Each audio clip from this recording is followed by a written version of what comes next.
বন্ধুদের ত্রিপুরা প্রদেশ যুব কংগ্রেসের তরফ থেকে অভিনন্দন। আমরা আজকে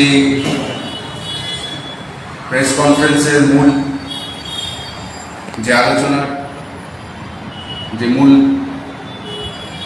বিষয় তা হলো পেপার লিক। আমরা জানি যে কিছুদিন আগে 9 তারিখে টিটিআইডিসির রিক্রুটমেন্ট হওয়ার কথা ছিল 110টি খালি পোস্টে সাবজোনাল ডেভেলপমেন্ট অফিসার এবং ডেপুটি প্রিন্সিপালের জন্য, কিন্তু আমরা দেখেছি পরীক্ষার আগের দিন পেপার লিক হয়ে যাওয়ার, অতএব কি অ্যান্সার্স লিক হয়ে যাওয়ার জন্য সেই পরীক্ষাকে বাতিল করে দেওয়া হয় এবং টোটাল 26,000 যুবক যুবতী এই পরীক্ষায় উত্তীর্ণ হয়েছিল। আমাদের প্রশ্ন হলো যে কিভাবে এত ইম্পর্টেন্ট একটা পরীক্ষার কি অ্যান্সার শিট লিক হতে পারে। আমরা ত্রিপুরা প্রদেশ যুব কংগ্রেসের তরফ থেকে এই সিদ্ধান্ত এবং এই যে পেপার লিক হয়েছে তার পেছনে কাদের হাত আছে এবং তাদের যেন সুষ্ঠুভাবে, তাদের যেন কোনোরকম পরিকল্পনাহীনভাবে তাদেরকে জেলে তোলা হয়, তাই আমাদের দাবি।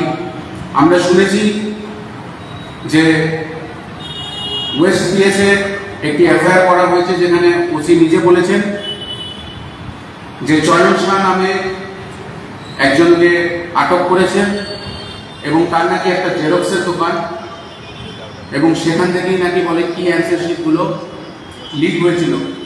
আমাদের প্রশ্ন হয়েছে যে এত বড় একটা ইম্পর্টেন্ট পরীক্ষা কি অ্যান্সার শিট কেন সে অ্যাডভাইসার চৌধুরীর দোকানে জেরক্স করতে দেওয়া হয়েছিল? টিটিআইডিসির কাছে কি তাদের নিজস্ব একটা জেরক্স মেশিন নেই? তাহলে আমরা তীব্র ধিক্কার জানাই। এবং সবচেয়ে আশ্চর্য ব্যাপার, ভারতীয় জনতা পার্টির ভাইস প্রেসিডেন্ট অতএব পাতাল কন্যাজি, উনি এই স্ক্যামে বা এই পেপার লিকের বিরুদ্ধে সিবিআই তদন্ত চেয়েছেন এবং আমরা সাধুবাদ জানাই এবং আমরাও ত্রিপুরা প্রদেশ যুব কংগ্রেসের তরফ থেকে এই পেপার লিকের বিরুদ্ধে সিবিআই তদন্ত চাচ্ছি। এবং আমরা এটাও শুনেছি যে এডিসি, যা ত্রিপুরা মথা নামক একজন আঞ্চলিক পার্টির গভর্নমেন্ট চলছে, সেখানে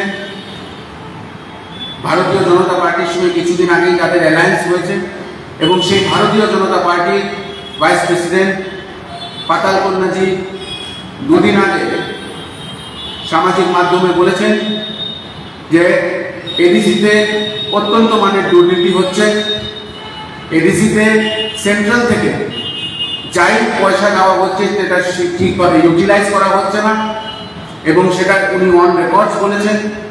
এটাতে বোঝা যায় যে প্রদ্যুৎ বাবু এবং তার টিম এডিসি চালানোর জন্য ব্যর্থ এবং আমরা ওনার পদত্যাগ চাচ্ছি। এবং তার সাথে আমরা দেখেছি যে নিট পরীক্ষাতেও একটা বিশাল ধরনের স্ক্যাম হয়েছে। আশ্চর্যজনকভাবে এবার নিট পরীক্ষায় 67 স্টুডেন্টস ফুল মার্কস পেয়েছে, 720 ফুল মার্কস পেয়েছে, যেটা অবাক করার মতন। কারণ 2023-এ 2 জন ফুল মার্কস পেয়েছিল এবং 2022-এ 4 জন। সবচেয়ে আশ্চর্যকর কথা হয়েছে যে মার্কসগুলো দেওয়া হয়েছে, সেই মার্কসগুলো যদি টোটাল ট্যালি করি সেরকম মার্কিং সিস্টেমে সেই মার্কস আসতেই পারে না। এবং এরকমও দেখা গেছে যে একটি সেন্টার থেকে 6 জন স্টুডেন্ট টপার করেছে, যেটা আজ পর্যন্ত কখনো এটা বিশ্বাস করার মতন না। এবং এই দুর্নীতিকে ধামাচাপা দেওয়ার জন্য রেজাল্টের ডেট ছিল 16ই জুন, সেই রেজাল্টের ডেটটাকে 4ই জুন করে আনা হলো। এবং অনেক স্টুডেন্ট এটাই বলছে যে ইলেকশনের রেজাল্টের দাবিতে যেন এই স্ক্যামটা পিওর ভাবে ঢেকে যেতে পারে, তাই এই ষড়যন্ত্র। আজকে আমরা যদি রেকর্ড দেখি, তাহলে ভারতীয় জনতা পার্টির সরকার হওয়ার পরে দেশে 70টা পরীক্ষায় পেপার লিক হয়েছে এবং সেই পেপার লিকে 1.5 কোটি যুব যুবতী আজকে affected. 1.50 crore student, total 70 exam papers have leak, যেটার মধ্যে উত্তরপ্রদেশেই খালি 35টার বেশি পেপার লিক হয়েছে। আমরা আগেও বলেছি যে ভারতীয় জনতা পার্টি যুবকদের স্বার্থে কখনোই কাজ করে না। তাদের একটাই ক্রোনোলজি যে যুবকদেরকে চাকরি দেব না, তাদেরকে মিছিল মিটিং হাঁটাবো, তাদেরকে দিয়ে মানুষের ঘর ভাঙাবো, তাদেরকে নেশা বাণিজ্যতে সুপ্রিম করে তুলবো। যখনই চাকরির কোন রকম লিঙ্ক বেরায় বা চাকরির ভুয়ো অ্যাডভার্টিজমেন্ট তারা দেয়, চাকরির পরীক্ষা নেওয়ার পরে তাদের নিয়োগ হয় না। এবং এটাও দেখা যাচ্ছে যে পেপার লিক একটি চরম জায়গায় গিয়ে আজকে ভারতবর্ষে চারিদিকে পেপার লিক হচ্ছে। আমাদের রাহুল গান্ধীজি বলেছিল আমাদের যুব গ্যারান্টিতে যে যদি ইন্ডিয়া সরকারে আসে তাহলে সবচেয়ে প্রথম যুবকদের জন্য উনি পেপার লিকসে মুক্তির এই গ্যারান্টিটা দেবেন। এবং আমরা আশা করি, আমরা জোর গলায় একটাই কথা বলতে চাই যে যেখানে যেখানে ইন্ডিয়া অ্যালায়েন্সের সরকার হবে সেখানে সেখানে আপনারা দেখবেন এইসব পেপার লিক কখনোই হবে না। এবং যেখানে যেখানে এনডিএ বা ভারতীয় জনতা পার্টির সরকার আছে সেই জায়গাগুলোতে ম্যাক্সিমাম আপনারা দেখবেন যে পেপার লিক একটা নর্মাল জিনিস হয়ে দাঁড়িয়েছে। এই পেপার লিক অ্যাকচুয়ালি একটা কমিশন বিজনেস। এটা মানুষ, কিছু সংখ্যক মানুষ সেই পেপার বিক্রি করে পয়সা বানিয়ে নিচ্ছে, কিন্তু হাজার হাজার যুবক যুবতীর জীবনকে নিয়ে এইভাবে ছিনিমিনি খেলা হচ্ছে। আমরা তীব্র প্রতিবাদ জানাই।